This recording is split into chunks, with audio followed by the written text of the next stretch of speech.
नमस्कार, आदाब, सत श्री अकाल। मैं हूं एडवोकेट स्वीकार भारद्वाज। आज की वीडियो का टॉपिक है, क्या फुल पेमेंट एग्रीमेंट पे प्रॉपर्टी खरीदनी चाहिए।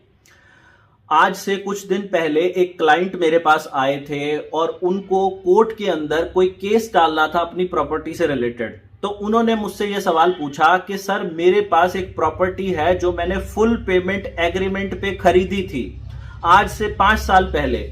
उस प्रॉपर्टी के ऊपर पोजेशन भी मेरा है, यानी कि कब्जा भी मेरा है, मैं रह रहा हूं उस प्रॉपर्टी के ऊपर। और मैंने उनसे एक पावर ऑफ अटॉर्नी भी साइन करवा ली थी, जैसा जैसा मुझे किसी ने कहा। तो क्या मेरा उस प्रॉपर्टी के ऊपर कानूनी हक है या नहीं है, कोई प्रॉब्लम तो नहीं है ना इस पूरे मामले में। तो इसका जवाब है, पूरी प्रॉब्लम है, क्योंकि कानून इसकी मान्यता नहीं देता। क्यों नहीं देता कानून मान्यता, पहले इसको डिस्कस कर लेते हैं। लोग फुल पेमेंट एग्रीमेंट क्यों कराते हैं, और इस देश के अंदर आज भी हजारों लाखों फुल पेमेंट एग्रीमेंट हो रहे हैं और फिर लोग पूरी जिंदगी परेशान रहते हैं। जितने की प्रॉपर्टी है, पूरी की पूरी प्रॉपर्टी के ऊपर जितने पैसे बनते हैं, सारे पैसे दे देते हैं बेचने वाले को। उसके बाद भी कानूनी मालिकाना हक उनको प्राप्त नहीं होता, और वो केवल फुल पेमेंट एग्रीमेंट को अपने हाथ में लेके अपने पास रख के सोचते हैं कि हमें मालिकाना हक मिल गया। होता क्या है, लोगों ने, जब भी आप कोई प्रॉपर्टी खरीदते हैं तो उसका टाइटल अपने नाम रजिस्टर्ड कराने के लिए आपको सेल डीड रजिस्टर करानी पड़ती है, जिसके लिए रजिस्ट्रार ऑफिस के अंदर स्टाम्प ड्यूटी आपको पे करनी पड़ती है। स्टाम्प ड्यूटी यानी कि आपको बहुत अच्छी, अगर आपकी प्रॉपर्टी की कीमत लाखों करोड़ों में है तो वो स्टाम्प ड्यूटी भी अच्छी खासी बनती है, वो भी कई बार लाखों में भी बन जाती है स्टाम्प ड्यूटी। तो वो इतनी बड़ी रकम को बचाने के लिए लोगों ने एक जुगाड़ निकाला कि एक काम करते हैं, फुल पेमेंट एग्रीमेंट कर लेते हैं, और एग्रीमेंट के अंदर लिखा होगा कि फला फला इंसान ने इतने इतने पैसे ले लिए और अपनी प्रॉपर्टी इनके नाम कर दी। और उस फुल पेमेंट एग्रीमेंट के बाद उनको किसी ने और भी कानूनी समझ दी, तो लोगों ने क्या करना शुरू किया, पावर ऑफ अटॉर्नी बनवा ली। पावर ऑफ अटॉर्नी क्या बोलती है कि इस प्रॉपर्टी से रिलेटेड फैसले लेने का अधिकार मैं फला फला इंसान को दे रहा हूं, ये लिख देता है प्रॉपर्टी का असली मालिक। फिर वो कहते हैं अब तो और भी अच्छा हो गया, कल को मुझे बेचनी पड़ेगी तो मैं भी आगे पावर ऑफ अटॉर्नी कर दूंगा और मैं भी फुल पेमेंट एग्रीमेंट कर दूंगा। और ऐसा हो भी रहा है देश भर में, क्योंकि जो क्लाइंट मेरे पास आए थे उन्होंने बोला कि मैंने जिनसे खरीदी है उनके पास भी फुल पेमेंट एग्रीमेंट ही था और उन्होंने भी आगे फुल पेमेंट एग्रीमेंट कर दिया।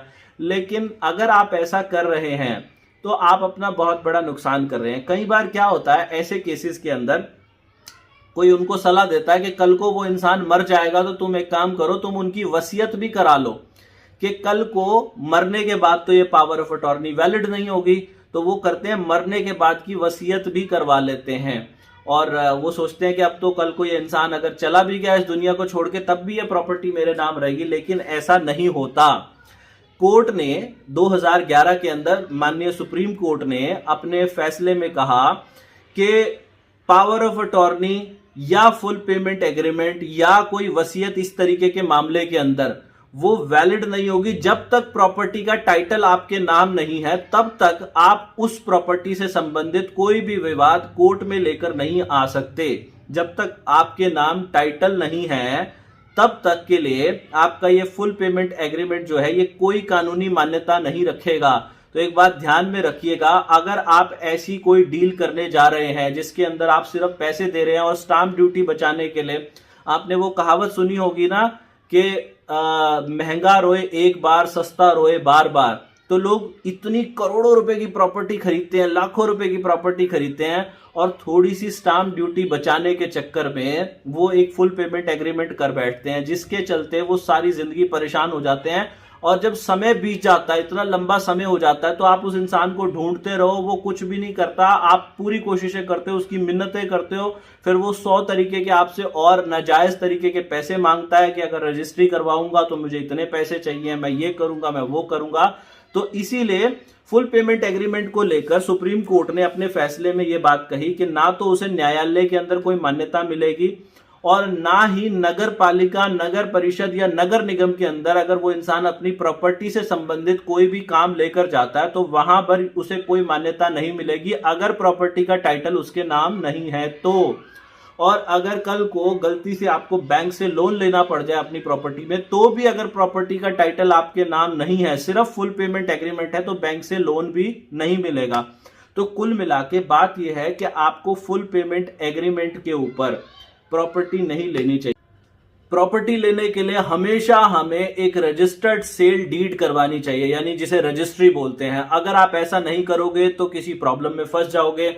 अगर किसी को पूरे पैसे देने के बावजूद भी वो आपकी प्रॉपर्टी आपके नाम रजिस्ट्री नहीं करवा रहा है, तो उसके लिए कानून में क्या प्रावधान है, स्पेसिफिक रिलीफ एक्ट के अंदर किस तरीके से सिविल सूट डाला जा सकता है, उसको लेकर एक वीडियो जल्दी बनाऊंगा। अगर आपके इस टॉपिक से रिलेटेड कोई क्वेश्चन है तो नीचे कमेंट करिएगा। वीडियो अच्छी लगी है तो ज्यादा लोगों को फॉरवर्ड करना, चैनल को सब्सक्राइब करना और नीचे ये घंटी का बटन दबा देना। भगवान आप सबका भला करे। God bless you, take care, bye bye.